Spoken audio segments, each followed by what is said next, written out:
A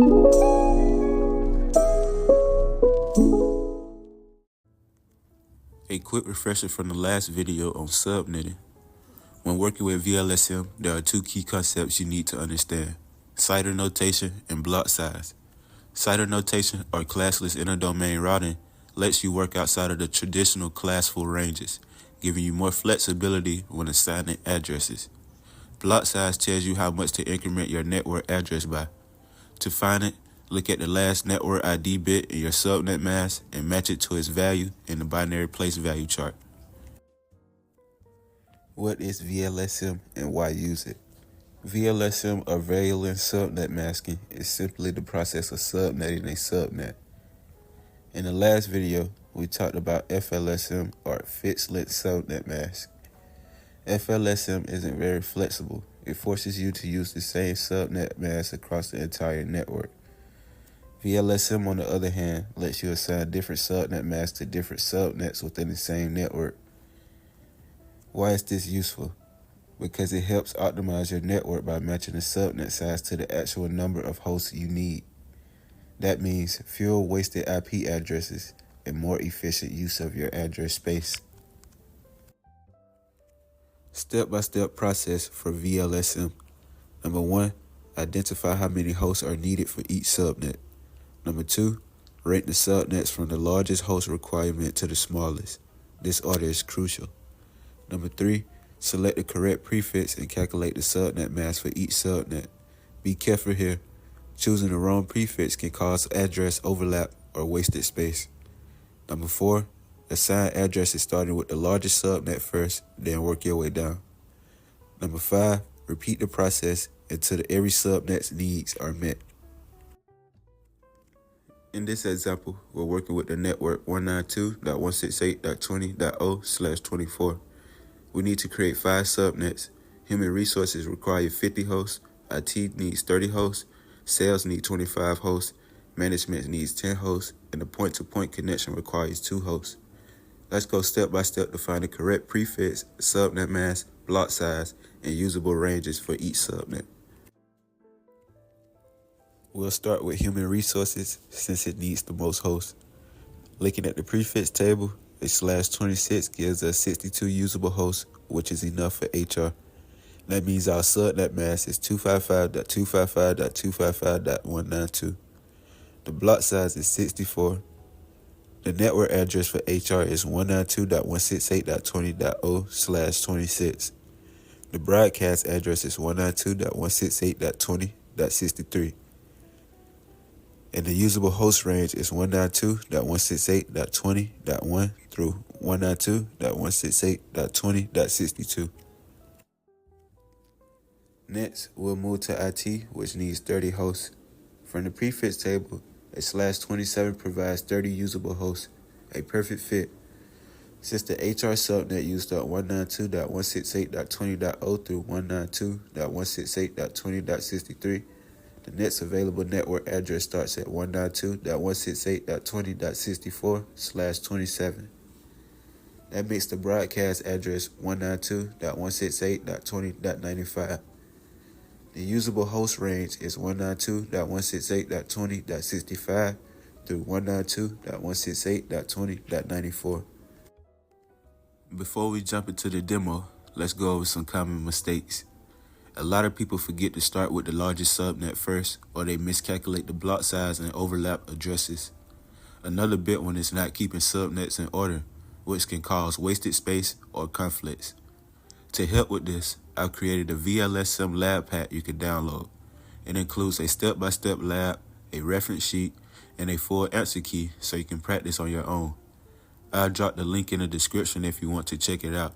Now, let's see how this works in Packet Tracer.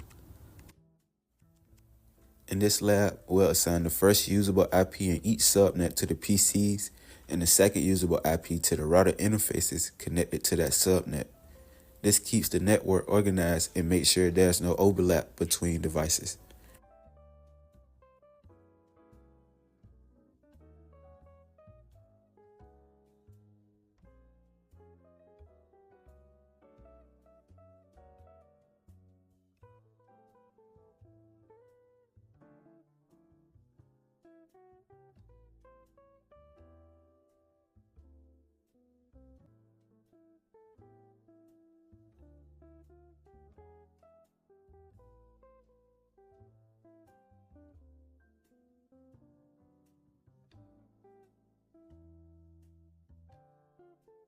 Don't forget the no shutdown command to enable the router interface.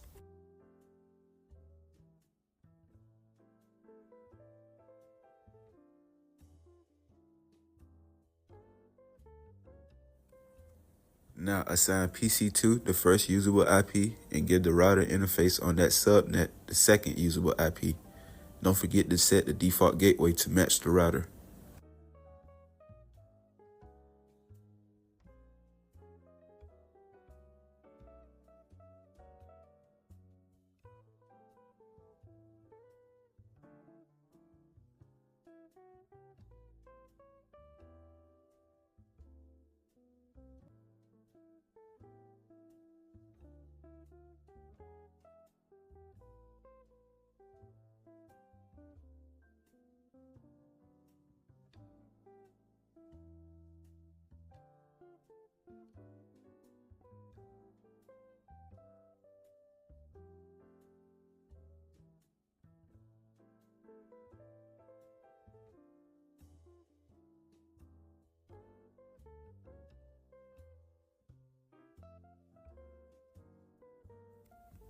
Now PC3 gets the first usable and the router interface connecting to its network gets the second usable.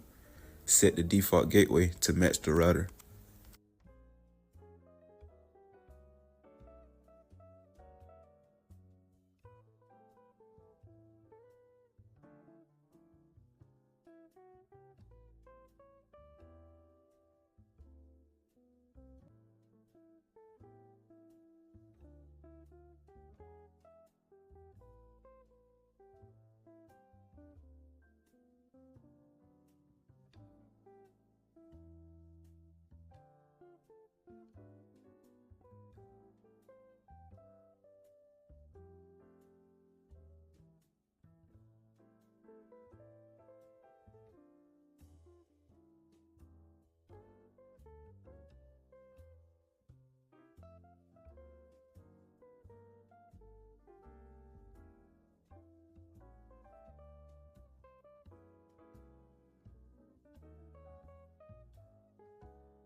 PC4 first usable and the router interface connecting to its network second usable.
Now for the point-to-point connection.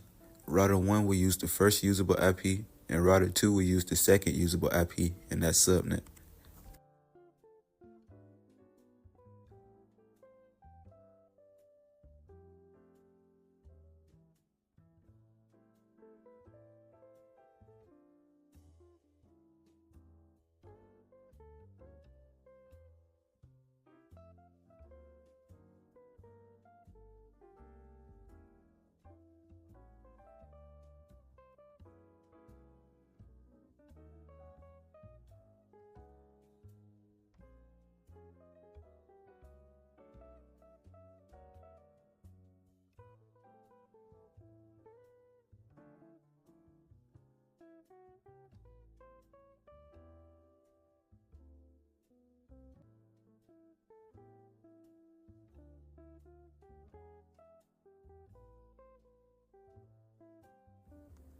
Now we'll configure two static routes on each router in global configuration mode.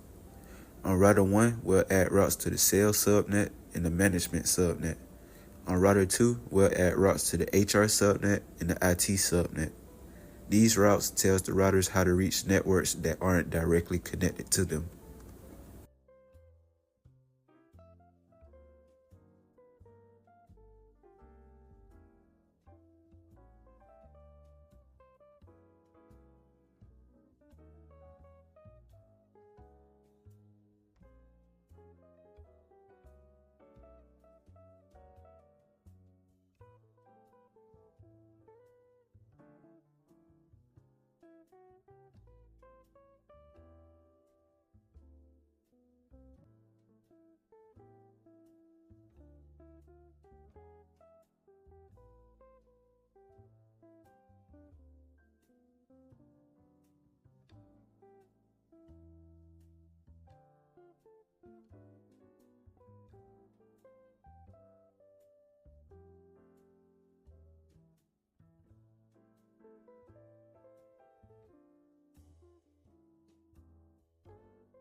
Now, let's test connectivity.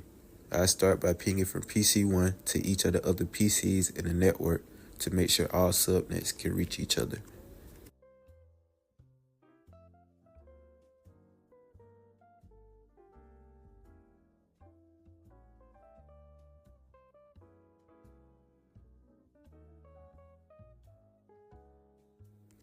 Don't worry if the first few pings fail.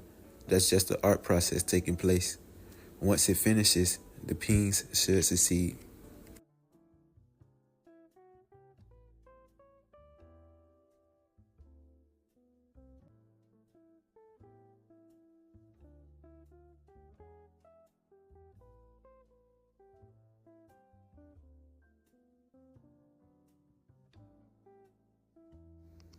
Since the devices can communicate, that means we successfully configured VLSM. Thank you for watching, and I'll see you in the next video.